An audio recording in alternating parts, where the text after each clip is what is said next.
Baik, bismillahirrahmanirrahim. Ikhwatilah sekalian, Assalamualaikum warahmatullahi wabarakatuh. Alhamdulillahirabbil alamin. Alhamdulillahilladzi allafa baina qulubina fa asbahna bi ni'matihi ikhwana. Alhamdulillahilladzi hadana li hadza wa ma kunna linahtadiya laula an hadana Allah. Allahumma shalli ala sayyidina Muhammadin wa ala alihi wa sahbihi wa man tabi'ahum bi ihsanin ila yaumiddin. Amma ba'du. Baik, ikhwafillah sekalian, para teman-teman lingkar Quran yang dirahmati Allah, tentu segala puji dan syukur senantiasa kita panjatkan kehadirat Allah Subhanahu wa taala, yang mana dengan nikmatnya lah kita bisa berkumpul pada hari ini, bisa meluangkan waktu kita untuk mengikuti acara yang menjadi rentetan gitu kan, rentetan kegiatan dalam satu bulan ngaji enak ini, yaitu pada hari ini kita akan melaksanakan webinar tips and trick siap menjadi imam dimanapun dan kapanpun. Nah, ini luar biasa karena mungkin ini adalah salah satu webinar yang jarang banget, dan ini kita laksanakan insya Allah menjadi salah satu rangkaian daripada rentetan acara ngaji enak dalam bulan Agustus ini. Nah, dan ini dilaksanakan setelah 3 pekan talaki ya. Jadi semoga ada kesiapan lebih untuk menjadi imam. Nah, di sini dikasih tahu lah tips dan triknya agar kita siap menjadi imam dimanapun dan kapanpun. Kita bahas insya Allah. Salawat bertangkaikan salam senantiasa kita panjatkan, kita haturkan kepada baginda Nabi Muhammad Sallallahu Alaihi Wasallam, yang mana dengan dakwah beliau lah, dengan semangat dakwah beliau juga lah kita bisa merasakan kenikmatan iman dan manisnya Islam pada hari ini. Baik, ikhwafillah sekalian, insya Allah kita mulai pada hari ini, karena sebenarnya kegiatan untuk melaksanakan tips dan trik siap menjadi imam dimanapun dan kapanpun, atau tema ini gitu kan, diambil dari awalnya pasti ada latar belakang, ada keresahan-keresahan di dalamnya, karena keresahan tentang imam yang tidak layak itu nggak hanya terjadi di Indonesia, bahkan di Mesir sekalipun itu juga banyak imam yang bacaannya belum standar, imam yang bacaannya belum sampai kata layak, yang bahkan mengerikannya Al-Fatihahnya pun itu belum ada di titik aman. Nggak hanya di Indonesia, bahkan di Mesir, bahkan nggak sekedar di Mesir, di masjid-masjid kecil di belakang kampus Azhar itu sendiri gitu kan, bahkan banyak banget imam-imam yang bacaannya nggak standar, itu di belakang kampus Azhar ya. Jadi di daerah kampus Azhar itu misalnya ibaratlah gang apa gitu kan, nah itu tuh banyak tuh musola-musola kecil di setiap berapa meter, atau masjid kecil bahkan.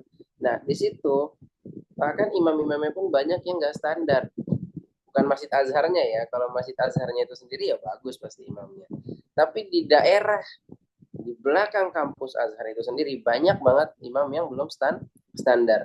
Bahkan ada lelucon teman-teman, ketika beberapa teman itu pengen datang ke masjid buat sholat fardu gitu kan, mereka sampai ngobrol ke teman sebelahnya gitu kan, duh kita nih ke masjid gimana ya, nambah pahala atau nambah dosa ya. Kenapa? Karena ketika ke masjid itu oke lah, mungkin nambah pahala karena apa, sholat berjamaah ke masjid kan udah pasti dapat pahalanya, tapi ketika pulang itu kayak gak bisa tuh nahan ngegibahin Kepala imamnya gitu Hah? kan, nahan Apa? untuk nggak eh, Kurang. nggak komentarin imamnya gitu. Pokoknya rasanya tuh dongkol lah sama bacaan imamnya. Nah itu jangan-jangan ada dosa setiap kali habis sholat apa namanya berjamaah di masjid tersebut gitu, ya kan. Bahkan saking parahnya imam di beberapa tempat di belakang Azhar itu, ada orang-orang yang dia tinggalnya di daerah situ, tapi dia rela jalan lebih jauh untuk sholat di tempat yang imamnya itu lebih baik, ya kan. Nah itu yang menjadikan keresahan awal dilaksanakannya kegiatan tips dan trik siap menjadi imam dimanapun dan kapanpun. Karena paling nggak nyaman nih kalau misalnya kita sholat pengen kan dapat ketenangan gitu kan, tapi bukannya dapat ketenangan, malah dapat gelisah dan gusar karena dengar bacaan imam yang gak enak, atau dengar bacaan imam yang emang bahkan bukan gak enak tapi gak standar, gak bagus gitu kan. Atau yang paling greget lagi, antum itu ada di sana, oke lah kalau antum masbuk dan atau nggak sengaja emang lagi di tempat itu gitu kan. Tapi gimana kalau antum itu sebenarnya emang mukim di sana? Misalnya antum mukim di Kebagusan gitu kan, Nopal misalnya mukim di Kebagusan. Terus ya, dan antum kan ada misalnya sebelum komat. Nah, dan karena antum malu dan gak siap, akhirnya terjadilah hal tersebut. Imamnya emang nggak layak atau emang gimana gitu kan. Nah, tapi walaupun kalau imamnya itu emang udah ada imam tetapnya dan kita tahu imamnya udah standar, ya janganlah, maksudnya santai aja gitu. Atau minimal bacaan Al-Fatihahnya udah udah bisa diterima atau standar udah bagus, ya insya Allah udah aman. Gitu. Nanti kita bahaslah detailnya di belakang. Gimana caranya agar kita siap gitu ketika menjadi imam. Terutama misalnya kita sedang berada di stasiun Bogor, stasiun misalnya stasiun Manggarai. Ya memang itu kan tempat-tempat umum yang belum ada misalnya imam tetapnya, misalnya seperti itu. Maka eh, ketika itu ada fursoh kita, ketika itu ada kesempatan kita untuk tampil, untuk maju, maka jangan ragu gitu. Udah, kenapa? Karena kita emang udah punya kesiapannya. Selama kita punya kelayakannya, kita punya kesiapannya, maka jangan ragu dan jangan malu untuk tampil. Bisa jadi itu fursoh kita, bisa jadi itu adalah kesempatan kesempatan kita. Maka akan rugi rasanya kalau kita punya kesempatan kelayakan dan ternyata karena kita dorong-dorong orang di tempat umum tadi gitu kan, dan ternyata orang itu memang adalah orang yang belum layak untuk menjadi imam, sangat-sangat disayangkan. Nah, akhirnya kita berada di belakang dia atau nauzubillah bahkan Al-Fatihahnya itu belum layak, belum benar dan parah mungkin bacaannya, ya akhirnya kita harus mufarokoh. Kita harus niat lepas dari imam gitu kan.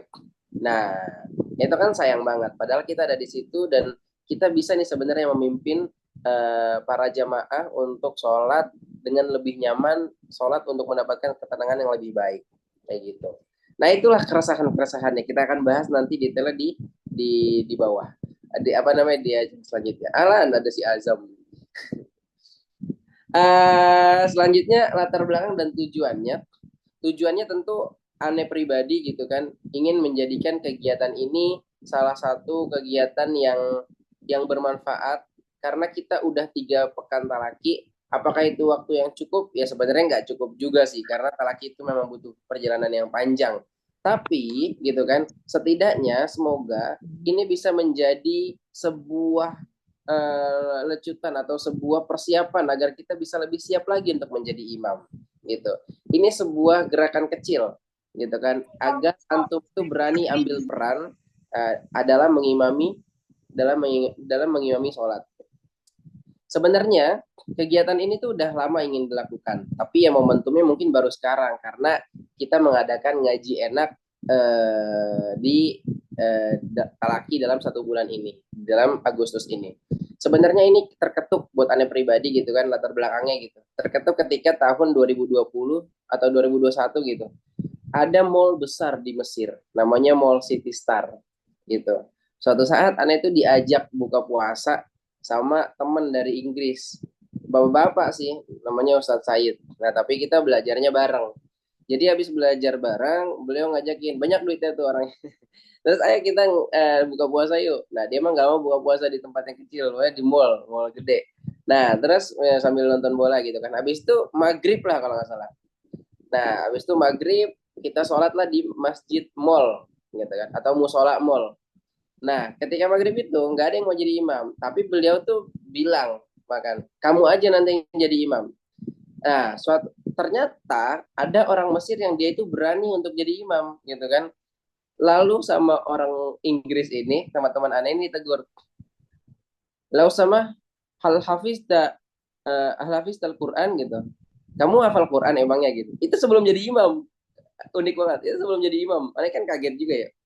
Sebelum jadi imam, ada orang yang maju untuk pengen jadi imam, terus langsung ditanya sama si Ustadz Said ini, orang Inggris ini. Apakah kamu hafal Quran katanya. Terus orang Mesirnya bilang, iya saya hafal Quran kata gitu. Lah hal hafiz al Quran kamilan kata gitu. Apakah kamu hafal Quran lengkap 30 juz dalam artian gitu kan? Lah lam ahfaz kamilan katanya. Aku belum hafal 30 juz. Aku belum hafal semuanya. Terus orang Inggris nih bilang, hadal atau maksudnya teman kita yang satu ini, dia itu udah hafal kehamilan. Hafizul Quran kehamilan, udah hafal 30 juz dan sudah membacakan ke Syekh wa ma'ahul ijazah. Mungkin huwa yusolli bin nas katanya. Udah gimana kalau dia aja yang menjadi sholat, dan itu yang ditunjuk aneh gitu kan. Akhirnya orang Mesir itu, oh iya boleh silakan jadi imam aja gitu kan. Akhirnya di situ nih baca imam, dan ketika selesai orang tuh bersyukur banget dan berterima kasih banget karena udah diimamin.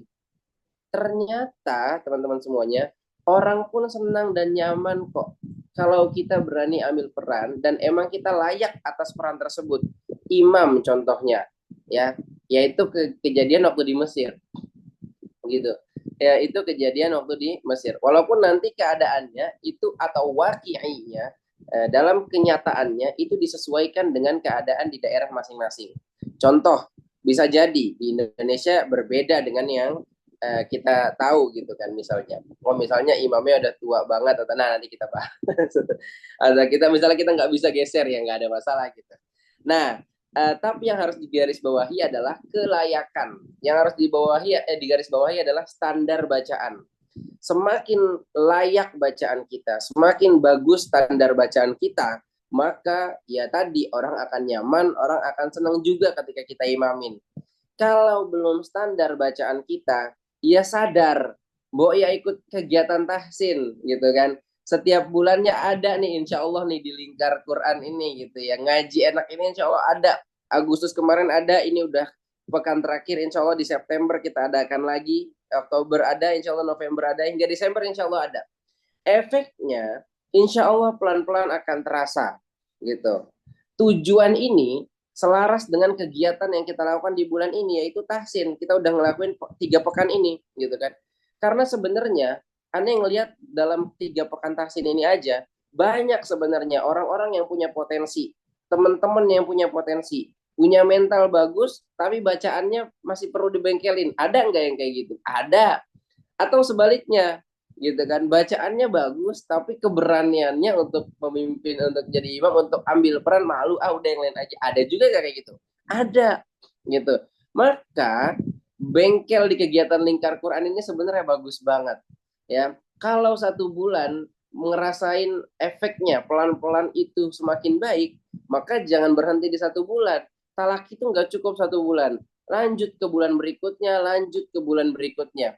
Ada yang talakinya udah 1 tahun untuk persiapan, dalam artian untuk menstandarisasi bacaannya, untuk mendapatkan kelayakan atas bacaan tersebut.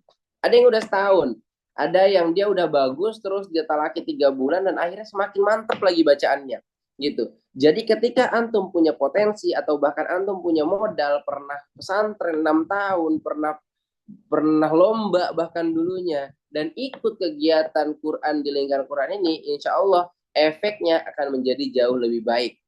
Nah, kembali ke sini bahwasanya ya, kegiatan tips dan trik siap menjadi imam dimanapun dan kapanpun ini selaras dengan tujuan yang kita lakukan di bulan ini, yaitu adalah tahsin. Ya, bengkel di kegiatan Quran, lingkar Quran ini bagus banget, terutama buat antum ya yang udah ngerasa selama ini bacaannya, saya mah udah bagus bacaannya gitu kan. Antum yang ngerasa selama ini, saya mah udah bagus bacaannya, udah siap lah jadi imam, semua orang juga bilangnya enak-enak aja kok kalau saya jadi imam, padahal mah belum tentu ya. Saya juga ngerasa hal yang sama dulu ketika lulus dari pesantren, kayaknya mah jadi imam di mana juga siap kok, nggak ada orang yang komentar. Yaitu sebenarnya karena di Indonesia aja, atau sebenarnya karena orang yang kita makmumin juga nggak punya kapasitas yang bagus. Tapi sebenarnya ketika ke Mesir, kita nih nggak ada apa-apanya, kita tuh punya banyak kekurangan, kita masih butuh talaki gitu. Maka ya lagi-lagi coba senantiasa perbaiki diri kita, dan salah satunya adalah melalui kegiatan ini. Baik, itu sudah keresahannya sudah disampaikan, latar belakang dan tujuannya sudah disampaikan. Lantas, iwafila sekalian, tips dan trik apa yang harus disampaikan pada hari ini agar kita siap menjadi imam dimanapun dan kapanpun?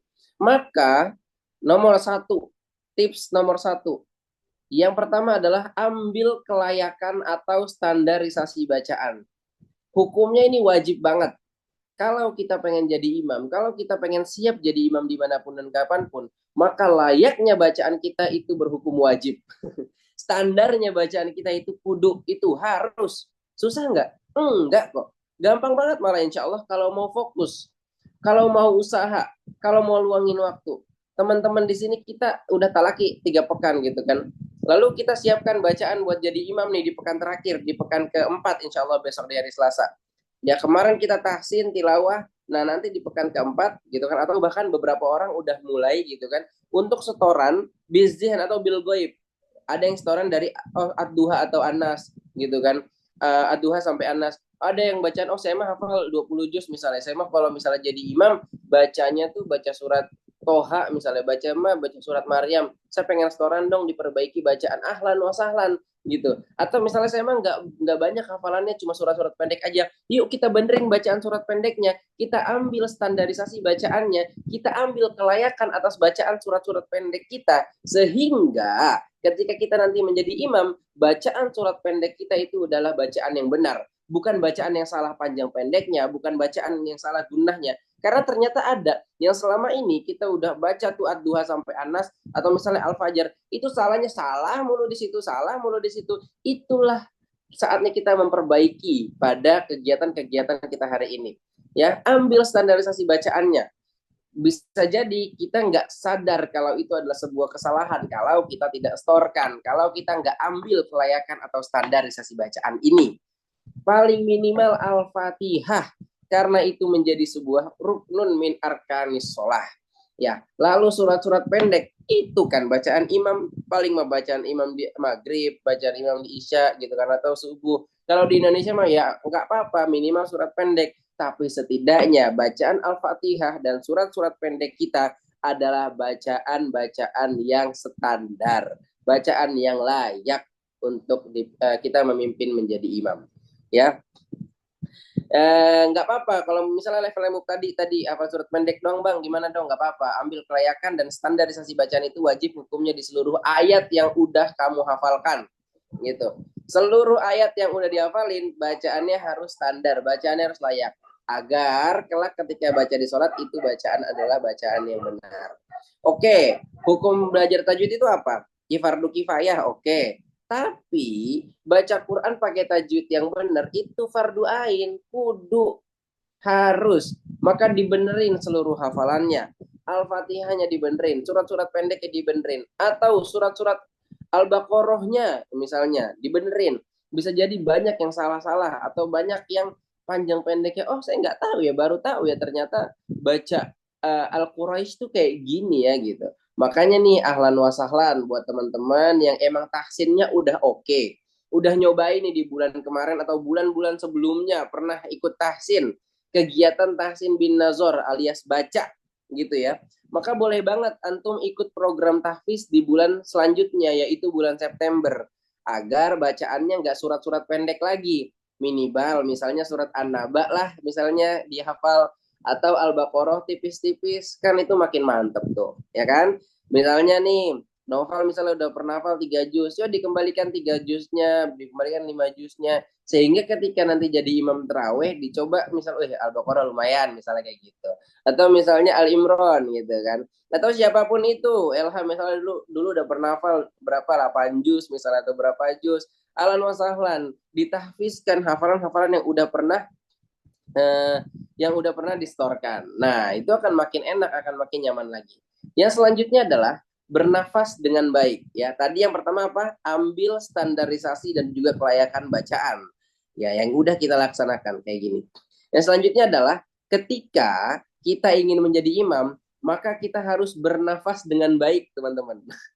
Ini penting banget ya, karena kalau kita bacaan kita udah layak, ini gak kalah penting nih. Karena banyak sebenarnya orang yang sebenarnya bacaannya tuh layak, tapi karena dia demam panggung, ada panic attack dalam dirinya, tiba-tiba hafalannya lupa. Jangan kan hafalan, misalnya rokaatnya lupa misalnya. Nah ini kan emosional ya, kurang stabil, dalam artian darahnya nggak berjalan dengan baik. Maka bernafas dengan baik gitu kan, itu adalah menjadi sebuah cara agar kita bisa baca Al-Quran atau menjadi imam itu dengan tenang. Ketika kita menjelang menjelang komat, maka tetap bernafas dengan baik. Ambil dari hidung ya, tetap bernafas dengan baik lah, tetap bernafas dengan baik. Karena berdasarkan pengalaman aneh, bernafas dengan baik akan tetap menjaga stabilitas mental kita. Ya, itu. Atau ya ini sebenarnya basic banget sih. Teman-teman mungkin kalau misalnya pengen tampil atau ya itu bernafas dengan baik itu adalah caranya gitu. Ketika kita bernafas dengan baik, otak kita akan lebih tenang dan akhirnya kita performnya jauh lebih baik. Yang ketiga, caranya. Ketika kita pengen jadi imam, senyum aja, nggak usah so eksklusif. Nggak usah so eksklusif. Ada kan imam tuh yang so eksklusif gitu, pengen keren gitu. Santai aja, ya. Semakin kita senyum, bernafas dengan baik, yang kedua tadi, yang ketiga ini senyum, nggak eksklusif, akan lebih baik juga performa kita. Santai, dibawa santai, yakin dengan kelayakan dan standarisasi yang udah kita siapkan, ya. Atau ibarat kalau Olimpiade itu adalah hari tandingnya, maka kita nggak boleh panik, kita harus menikmati hari tanding tersebut. Ketika kita jadi imam, itu juga kita udah siapin selama berbulan-bulan, dalam artian antum udah ikut tahsin di sini atau antum udah pernah ikut tahsin di mana, itu persiapannya. Dan ketika jadi imam, it's a show time. Ini adalah waktu untuk kita show gitu kan, maka kita harus menikmati, senyum aja, nggak usah eksklusif. Yang selanjutnya tips dan triknya nomor 4, baca makro jagoan kamu ya. Bacaan atau makro itu adalah sesuatu yang kita baca, ayat-ayat yang kita baca. Bacalah bacaan-bacaan yang emang udah kita siapkan atau biasanya disebut makro jagoan. Misalnya ya, makro jagoan kita adalah kalau gue sih jadi imam misalnya selalu baca Al-Insyirah misalnya. Kalau gue udah baca Al-Insyirah tuh udah santai banget tuh, udah nggak mikir, udah pasti nggak lupa insya Allah kayak gitu. Nah, baca makro jagoan yang kemungkinan lupanya itu kecil banget. Jadi agar meminimalisir segala kesalahan kita, ya. Terutama di tempat-tempat yang kita tuh baru pertama kali untuk menjadi imam di sana. Maka baca makro jagoan itu penting banget. Jangan baca makro yang coba-coba. Jangan baca makro yang itu belum lancar. Atau gue mah pengen ngelancarin nanti aja jadi imam. Jangan. Ya, jangan. Kalau mau melancarkan bacaan hafal Al-Quran di sholat, ya bacalah ketika dalam sholat sendirian, dalam sholat sendiri, bukan dalam memimpin sholat. Kalau sedang memimpin sholat, terutama di tempat yang kita itu baru awal-awal gitu kan, kita menjadi imam, maka bacalah makro jagoan. Wah, kalau saya mah bacanya udah baca Al-Furqan terus misalnya. Wah, udah misalnya bacanya bacaan Nisa terus. Jagoannya nih, makro jagoannya. Yang mana kalau baca itu tuh nikmat, nyantai, bisa menikmati, nggak pakai mikir dan nggak salah gitu. Itu akan memboosting mentalitas kita. Bahkan aneh pribadi pun itu pernah udah nyiapin nih, nanti di masjid ini pengen baca Al-Kahfi yang wala taqulanna li syai'in inni fa'ilun dzalika ghadan illa ayyasha Allah. Mau baca itu udah disiapin nadanya keren dan sebagainya. Tapi ternyata ketika jadi imam, panik juga ya. Makmumnya rame, pada pakai gamis, kayaknya pada bisa ngaji nih. Ada kekerasan kayak gitu. Udahlah, akhirnya apa? Ujung-ujungnya baca bacaan makro jagoan lagi deh. Baca makro yang emang selama ini udah dibaca kayak gitu. Itu ya teman-teman. Yang keempat adalah baca makro jagoan. Gimana caranya mendapatkan makro jagoan? Tadi kembali lagi yang pertama, ambil standarisasi dan kelayakan bacaannya. Gitu. Jadi disiapkan baik-baik. Yang kelima, jangan ngayun nada kebanyakan. Jangan mengayun nada kebanyakan. Ya, terutama ketika lagi jadi imam di tempat umum atau tempat pertama kali kamu jadi imam. Jangan tengil ngajinya. Jangan diayun-ayun lebay, santai aja.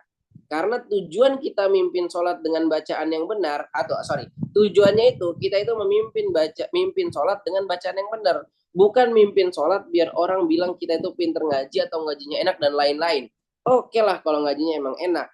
Kalau ternyata sebenarnya itu nggak benar bacanya, dasarnya nggak baik bacaannya, tapi kita ayun-ayun biar orang memuji kita, na'udzubillahi min zalik. Semoga kita dijauhkan dari hal-hal yang seperti itu. Ya, ngayun nada itu ya sewajarnya aja Kak. Apalagi kalau misalnya kita jadi imam di tempat umum. Karena orang juga ya maksudnya kondisinya tidak sedang banyak yang tidak sedang baik-baik saja ataupun ya disesuaikan lah dengan kondisi makmum. Tapi berdasarkan pengalaman aneh disarankan untuk tidak ngayun nada kebanyakan terutama di tempat umum ataupun tempat pertama kali kamu jadi imam. Gak usah tengil, santai aja bacanya. Karena hati-hati, kita udah bahas tuh soal niat di ahad yang lalu, ya kan, di ahad lalu. Dalam Tibyan fi adabi hamalatil Qur'annya Imam Nawawi kan. Nah, itu kan tentang niat kita udah bahas. Ada juga tuh cerita teman-teman di pondok pesantren gitu kan. Dia jadi imam, ngayunnya kebanyakan. Udah mengayunnya banyak, panik pula. Udah ada tuh goyang tuh bacaan tuh. Ya kan? Misalnya gimana ya? Alhamdulillahi Rabbil Alamin. Nah, itu kan kalau Syekh Misyari kan kayak gitu kan. Terus ada tuh yang uh, Alhamdulillah Ar-Rahmanir Rahim Maliki Yaumiddin Iyyaka na'budu wa yang ini nih. Ihdinas siratal mustaqim.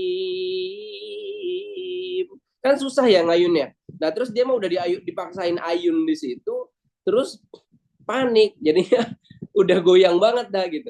Nggak panik aja bisa goyang itu bacaannya. Ya kan? Misalnya kita baca Ihdinas siratal mustaqim. Itu kan maksudnya ayunannya itu susah untuk bisa smooth. Ayunannya Syekh Misari di situ. Tapi ada orang yang maksain di pondok. Dia maksain dan karena panik udah mau goyang makin goyang lagi teman-teman. Nah itu kan nggak enak banget. Ketika kita pengen taklid atau mengikuti sebuah bacaan Syekh yang ada ayunannya, tapi susah, nggak perlu diayun banget. Ya udah normal aja. Ihdinas siratal mustaqim. Siratal ladzina an'amta alaihim. Nah ini siratal mustaqim tadi nggak perlu diayun. Antum naikin juga udah enak kok gitu. Satu nada garis ke atas aja juga udah enak kok, udah lumayan. Nggak perlu diayun-ayun kalau emang susah kayak gitu. Jadi jangan ngayun nada kebanyakan. Nah, ada 5 tuh tips dan triknya.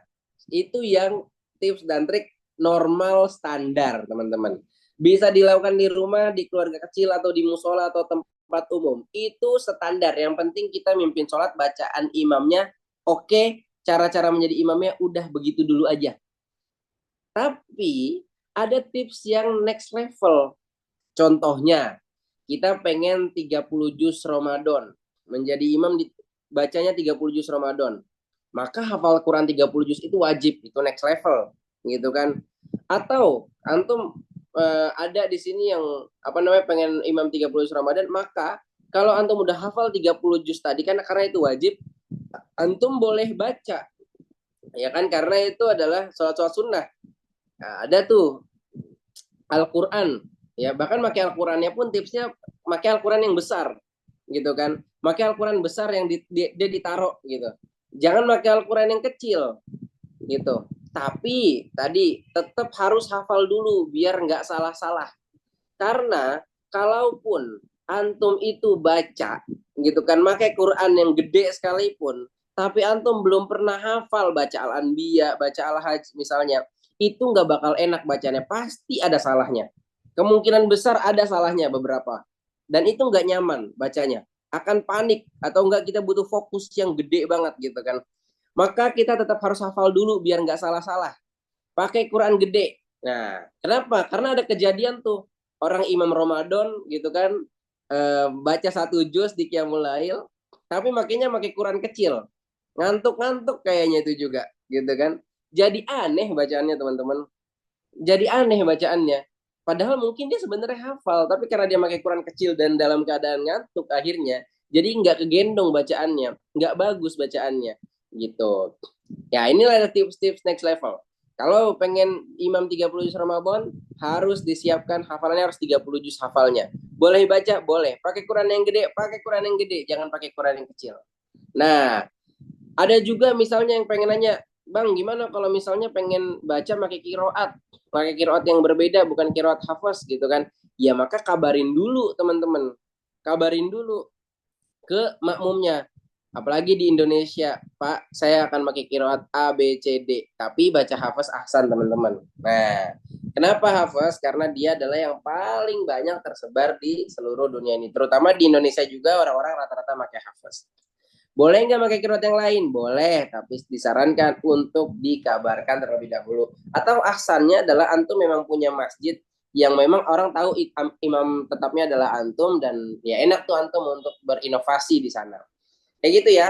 Selanjutnya, ini tips-tips yang next level juga. Kalau ada sujud tilawah, maka dikabarin ke makmum. Misalnya, antum adalah imam di Jumat pagi subuh-subuh.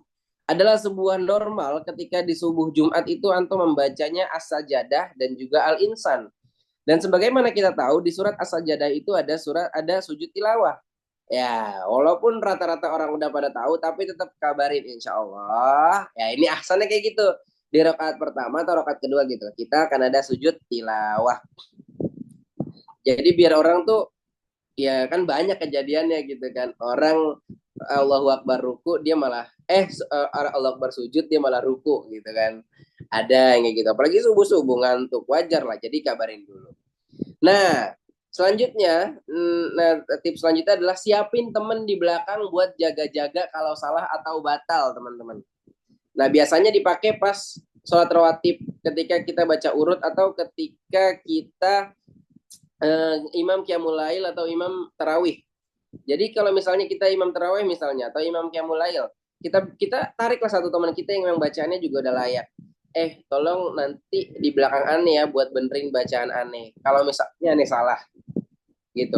Atau ada juga orang yang sholat rawatib dia selalu jadi imam gitu kan, sholat apa namanya, sholat fardu gitu, maghrib isya dan subuh selalu jadi imam, tapi dia takut salah gitu kan. Nah, dia bawa teman satu buat di belakangnya kalau misalnya dia salah, jadi dia ada yang ngebenerin dan yang ngebenerin itu adalah temennya. Ada orang yang bacanya itu ya urut gitu, runtut, Al-Baqarah, Al-Imran, terus An-Nisa terus gitu sampai dia 30 juz bahkan ketika jadi imam. Ada gak? Ada. Maka jangan lupa ahsannya adalah siapin teman di belakang buat jaga-jaga kalau salah atau batal. Karena kalau misalnya antum salah, apalagi nggak ada yang apal ya nggak enak gitu. Jadi ketika salah ini juga teman-teman ya, antum harus siap. Salah nih bukan sesuatu yang harus membuat kita panik banget, santai aja, normal salah. Tapi ya diminimalisir, jangan jangan salah mulu gitu. Maksudnya salah tuh normal, salah tuh normal. Yang penting tadi saranannya disiapin. Apalagi terutama kalau misalnya Ramadan ya, yang bacanya itu urut per jusnya. Jadi ya salah-salah satu dua tiga normal aja lah. Yang penting disiapin di belakang orang yang ngebenerin bacaan kita. Gitu. Itu setidaknya untuk tips yang next levelnya. Terus, bab selanjutnya, apa aja yang harus ditanya ketika kita jadi imam? Misalnya, nomor satu, kunut gak? Itu juga harus ditanya tuh ke DKM masjidnya. Pak, di sini biasanya kunut atau tidak? Kalau kunut, kamu ikut kunut. Kalau enggak, ya udah nggak usah kunut. Wah, ini wajib nih rukun gini-gini, santai aja. Imam Syafi'i datang ke Imam Malik juga nggak kunut. Itu kan Imam Malik datang ke Syafi'i ikut kunut, ya. Dan dia tidak sujud sahwi. Maka ikut keadaan yang di situ atau ya kebiasaan yang ada di sana. Kalau misalnya kunut, ambil kunut, ikut kunut. Kalau misalnya nggak ada kunut, nggak usah kunut. Sama juga kalau misalnya Imam Ramadan gimana? Sama juga tergantung permintaan DKM atau orang-orang yang ada di sana. Ada juga misalnya di Mesir waktu itu aneh Ramadan, dari malam pertama dia bilang, udah tiap witir kita kunut aja gitu. Karena kita suka doa ketika sebelum selesai tarawihnya kayak gitu. Nah, gitu ya. Yang pertama harus ditanya adalah kunut. Terutama subuh tuh kan. Gimana nih ada kunut atau enggak Pak? Gitu. Itu ditanyakan. Yang kedua, ditanyakan juga Al-Fatihahnya pakai bismillah tidak? Itu juga harus ditanya tuh. Karena kejadian ada di salah satu masjid, dia itu ngundang orang gitu kan. Ngundang orang untuk jadi imam tarawih. Biasa kan kalau imam tarawih itu datang dari Isya, ya kan? Datang dari Isya, cukup. Ya silakan jadi imam Ustadz. Ketika jadi imam di sholat Isya, baca Al-Fatihahnya tidak pakai bismillah. Allahu Akbar. Alhamdulillahi Rabbil Alamin. Apa yang terjadi ketika dia selesai sholat Isya? Diganti dong. Terawihnya nggak dia yang baca. Nah, Itu kan sebenarnya suatu hal yang biasa aja. Ente mau baca bismillah, ente mau nggak baca bismillah itu biasa aja. Ketika ane tanyakan kepada Syekh Samir, beliau bilang, kanan nabiyyu ya jaharu ahyanan wa yusirru ahyanan wa yusirruha aksar. Bahwasanya Nabi itu kadang menjaharkan bismillahnya di Al-Fatihah, kadang mensirkan di Al-Fatihah kadang Nabi itu juga mensirkan basmalahnya ketika membaca Al-Fatihah. Tapi Nabi itu wa yusirruha aksar, mengsirkan atau nggak dibaca kenceng bismillahnya itu lebih banyak langsung alhamdulillah, bismillahnya dalam hati isir. Maka ya lebih baik juga kita bacanya langsung alhamdulillah, tapi bismillahnya itu disirkan.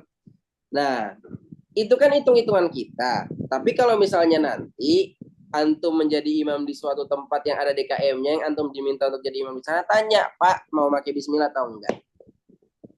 Gitu ya. Terutama kalau di Indonesia. Di Indonesia udah ahsannya udah pakai bismillah aja udah lebih baik dah. Kecuali emang ente lihat itu masjid salafi atau gimana, ya biasanya nggak pakai bismillah, ya udah nggak pakai bismillah. Ya, jadi ini perkara yang biasa aja. Mau ente bismillah, mau ente nggak baca bismillah santai. Ya baca bismillahnya, cuman disir kan. Jadi bismillah. Alhamdulillahi Rabbil Alamin. Gitu ya. Karena kalau misalnya kayak tahu orang tua iya emang ente cerita. Karena kan ya dalam artian gini, kita menghormati lah. Ya, kadang orang Indonesia nggak tasamuh kepada hal-hal yang sifatnya far'iyah. Ini yang kita sayangkan. Kepada furu'iyah ya, kepada hal-hal yang sifatnya itu cabang bukan sebuah usul, ribut gitu. Ya udahlah gitu. Kita menjauhi hal yang ribut, ikutin aja. Toh kalau kita tahu ilmunya, kita akan menjadi lebih santai aja. Gitu ya, itu yang harus ditanya.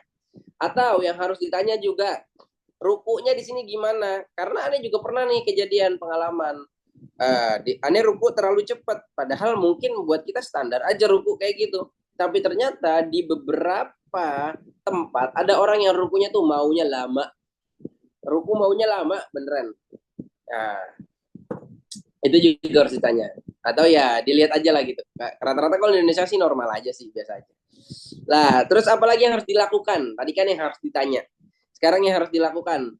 Kalau kita menjadi imam yang diminta untuk menjadi imam di situ, kita datang menjadi tamu ataupun apapun itulah, atau misal kita menjadi imam rawatib di dalam kawasan, maka pakai pakaian yang proper, teman-teman.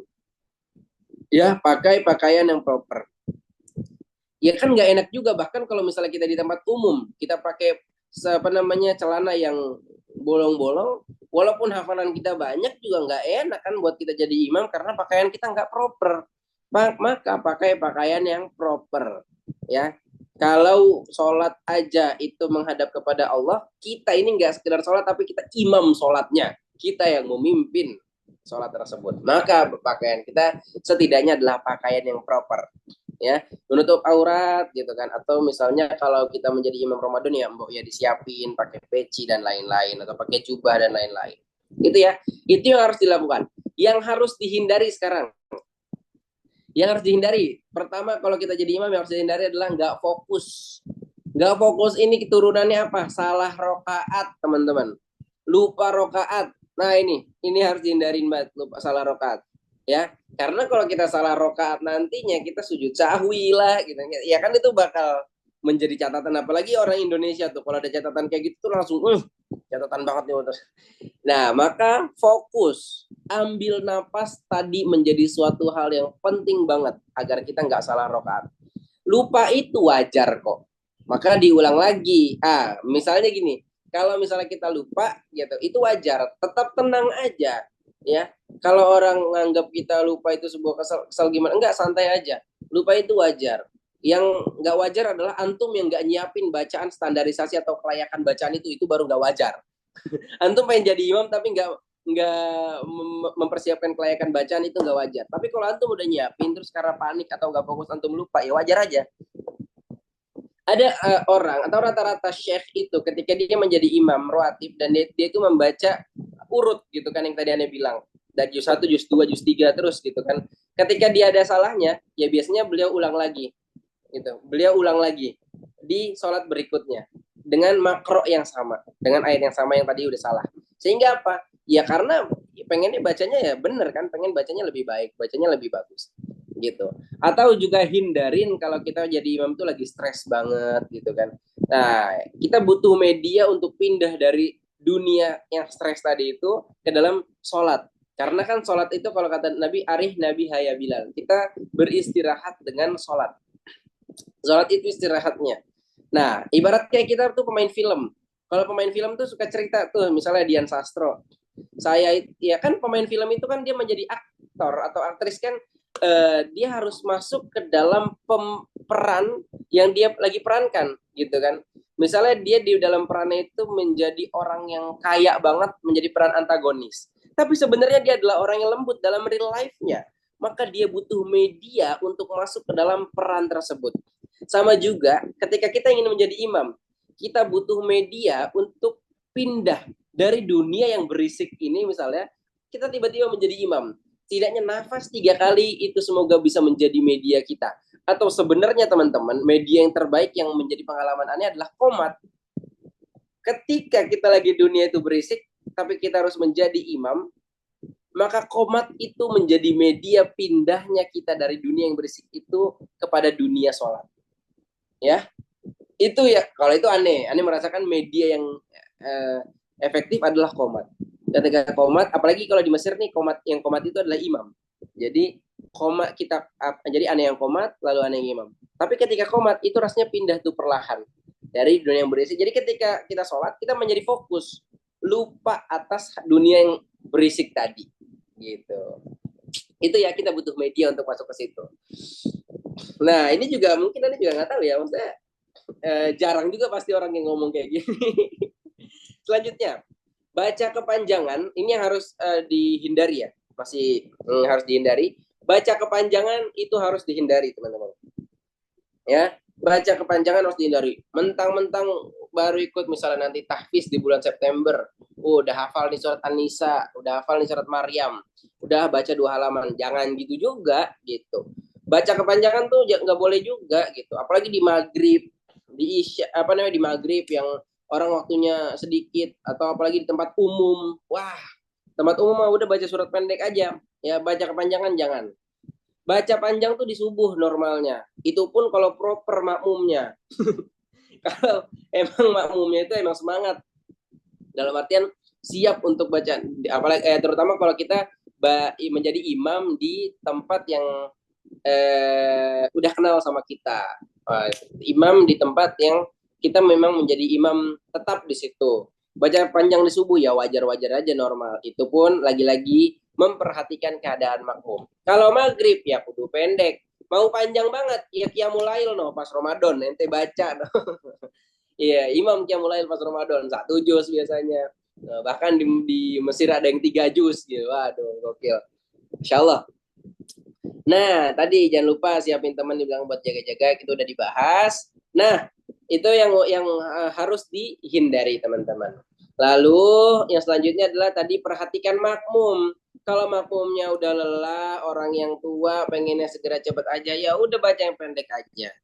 Jangan lupa juga senantiasa kita harus angkat kualitas bacaan dan nada kita, teman-teman. Ya, gimana caranya? Ya latihan terus-menerus, ambil pengalaman sebanyak-banyaknya. Selanjutnya, penutup kualitas itu berbanding lurus dengan kesiapan kita dan percaya diri kita. Oke? Jadi kualitas itu berbanding lurus dengan kesiapan dan percaya diri kita. Semakin tinggi kualitas kita, semakin bagus persiapan kita. Nah, yang tadi kita udah sampaikan di nomor 1.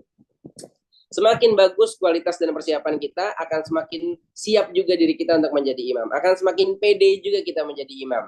Gitu kan? Orang panjat tebing kemarin itu dapat emas. Dia latihannya itu panjang, bertahun-tahun capek. Cuma buat panjat tebing 4 detikan. Ya kan, 4 detik lah. Kalau misalnya dia nggak percaya diri dan panic attack gitu kan, nggak percaya atas prosesnya dia selama ini gitu kan, ya dia nggak bakal bisa tuh 4 detik nyampe atas gitu kan.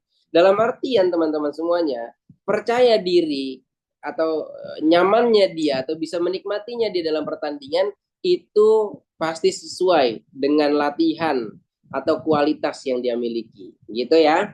Bismillah teman-teman semuanya. Mungkin kalau sekarang belum ada kesempatannya buat jadi imam, ya ambil aja positifnya. Berarti saat ini harus senantiasa perbaiki bacaan. Ikut kegiatan di lingkar ngajinya yang benar gitu kan. Rajin-rajin terus. Kalau misalnya belum ada kesempatan buat jadi imam, gitu kan. Atau teman-teman bisa mulai dengan bikin jadwal imam sholat di rumah atau asrama misalnya. Teman-teman misalnya kayak Ayas di sini ada banyak kan orang-orang di rumahnya, ajak yuk buat maghrib, isya, subuh kalau misalnya kita mager ke masjid, kita bikin jadwal imam sholat ya. Sana sih ke masjid ya. Atau kalau misalnya nanti Ramadan, Ramadan juga sebuah fursoh tuh untuk melatih kita menjadi imam. Dulu sama aneh juga latihan baca yang panjang itu adalah ketika di asrama tahfiz misalnya. Misalnya di Arkom, ya salah-salah ketika di Arkom atau di asrama ya wajar aja. Itu kan tempatnya kita latihan, tempatnya belajar. Malunya lebih dikit dibandingkan kita salah-salahnya itu ketika kita mengimami orang yang jauh lebih banyak di masjid yang lebih besar. Itu teman-teman ya. Bergantian itu latihannya. Ganti-gantian sama teman-teman yang lain itu latihannya. Nanti ketika ada kesempatannya antum menjadi imam, antum akan jauh lebih tenang dan antum bahkan bisa berkata, Bismillah, it's a show time. Wede. Bismillah, it's a show time. Teman-teman semuanya, alhamdulillah sudah selesai lah materi kita. Ya mungkin kita akhiri dengan cerita lucu ya. Ada di suatu pondok pesantren gitu. Oh kalau baca Bismillah tadi udah ya yang diganti karena nggak baca Bismillah di Al-Fatihah. Yang kedua adalah ada seorang di pesantren, saking dia itu fokusnya, dia tahu nih dia pengen baca di Jumat pagi itu baca as-sajadah gitu kan. Jadi kalau di pesantren itu udah hal yang lumrah, hal yang normal banget kalau kita itu baca as-sajadah subuh-subuh atau bahkan di beberapa masjid di masjid besar gitu yang udah proper imamnya gitu. Itu udah normal banget tuh baca as-sajadah pagi-pagi. Suatu saat di pesantren tersebut jadwalnya si fulan inilah santri. Wah, pokoknya saya Jumat pagi nih, saya udah harus siapin as-sajadah. Dari malamnya dia apalin as-sajadah. Alif lam mim, pokoknya dia terusin as-sajadah, as-sajadah, as-sajadah, as-sajadah gitu kan. Dia murojaah terus gitu kan. Ketika subuhnya gitu kan, dia imam lah. Allahu Akbar. Bismillahirrahmanirrahim. Alif lam mim. Gak make Al-Fatihah dong, bukan gak make bismillah lagi. Apa yang terjadi? Jadi baru Allahu Akbar, saking fokusnya dia as-sajadah, dia nggak baca Al-Fatihah, langsung tuh Allahu Akbar. Bismillahirrahmanirrahim. Alif lam mim. Tanzilan kita bilang, itu langsung as-sajadah sama ustadznya diteriakin yang belakang. Woi, Al-Fatihah dulu katanya. Akhirnya dia baca Al-Fatihah dulu. Kan itu menjadi sebuah apa ya? Kata santri itu lagi ngantuk-ngantuk, apa namanya? Lagi ngantuk-ngantuk, terus langsung melek dong gitu. Karena apa? Karena orang saking fokusnya dia baca sajadah, langsung ke asajadahnya nggak pakai Al-Fatihah dulu. Itu di Jumat pagi. Ya, itulah sebuah cerita teman-teman tentang apa namanya orang yang panik gitu ya. Udah mah dia ya tadi nggak bernafas dengan baik, akhirnya panik attack. Langsung untuk alif lam mim tanzilul kitab bila raiba fihi min rabbil alamin. Nah, teriakin lah tuh. Al-Fatihah dulu katanya. Khair teman-teman semuanya, itulah kita tutup dengan cerita tadi gitu kan. Sudah selesailah materi kita pada hari ini, yaitu siap menjadi imam kapanpun dan dimanapun. Semoga kita bisa melaksanakannya, semoga ada baiknya, semoga bisa bermanfaat untuk kita semuanya. Tentu maklumat tentang menjadi imam ini banyak banget ya, banyak banget, tapi setidaknya inilah dasar-dasarnya. Kesiapan dan kelayakan itu menjadi suatu hal yang penting dan wajib banget. Oke, terima kasih. Alan, kalau mungkin ada yang mau bertanya, ada gak? Kalau nggak ada juga nggak apa-apa. Kita cukupkan. Kan, Alan, Elha. Nggak, jadi gini, ini mungkin masuk ke sistem SDKM ya.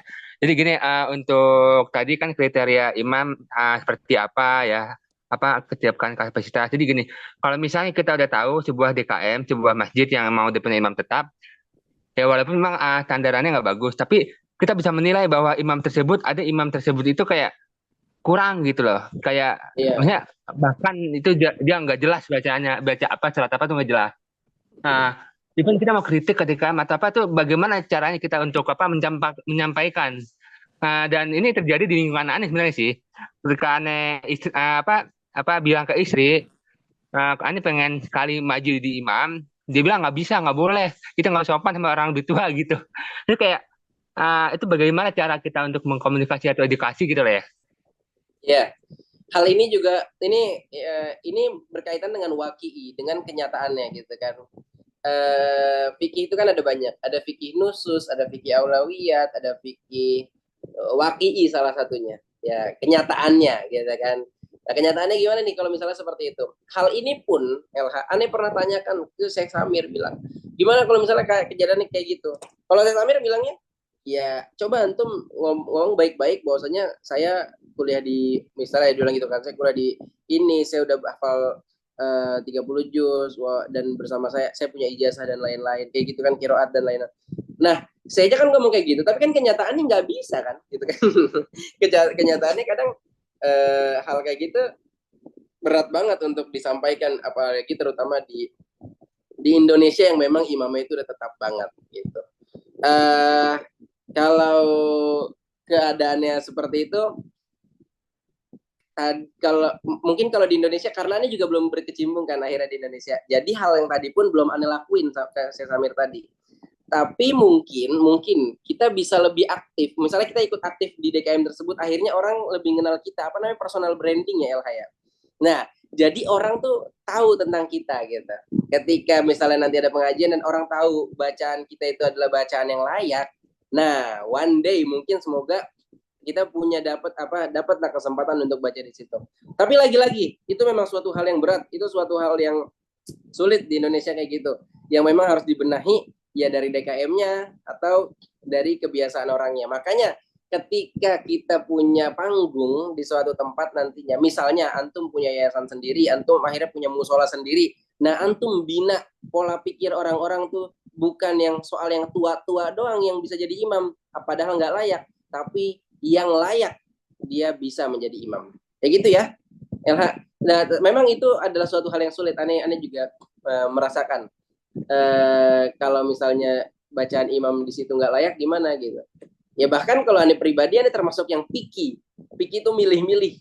Kalau misalnya mau sholat gitu. Apalagi kalau di Indonesia pakai motor dah gitu. Kalau aneh manoval tuh sering banget. Ayo kita terawihnya di Al Iman lah, bacanya enak-enak gitu. Ya wajar aja karena kita tadi pengen sholat tuh pengen nyari ketenangan gitu. Jadi bahkan sholatnya kalau kita jadi makmum gitu kan, kita nggak bisa nih ngebenerin si A B C D gitu kan, nggak bisa ngebenerin dengan nyaman. Ya udah, atau kita nggak bisa ngegeser juga gitu. Udah diusahakan buat mencoba gitu kan, tapi alot juga karena wakiinya atau karena keadaan di situ emang batu banget, susah buat ngubah pola pikir orang gitu kan. Wong diajak perubahan aja yang milih 28% bercanda, canda, canda. Enggak, nah, nah maksudnya ya susah lah untuk ngubah pola pikir orang, ya akhirnya kita pikir. Nah, kalau Ane memilih untuk pilih-pilih karena Ane pengen sholat dengan lebih tentram dan lebih tenang ya, kayak gitu. Ya mohon maaf lah ya, mungkin jawabannya akan ada sekitar beberapa tahun ke depan lagi. Karena Ane belum aktif banget di Indonesia, dalam artian ya pasti kan akan ada tuh kayak gitu. Tapi kan secara pengalamannya, secara wakinya Ane belum pernah merasakan secara langsung gitu. Tapi secara teorinya ya kayak gitu, memang ngomong baik-baik ke DKM-nya. Susah gak? Ya susah. Kayak gitu. Tapi ya semoga nanti kalau misalnya Ane ada dapat pengalamannya, nanti di-share lagi lah. Jadi kegiatan ini jadi lebih lebih sumul lagi, lebih menyeluruh lagi. Kayak gitu. Oke, syukuran ah. Oke, tamam. Apakah ada lagi?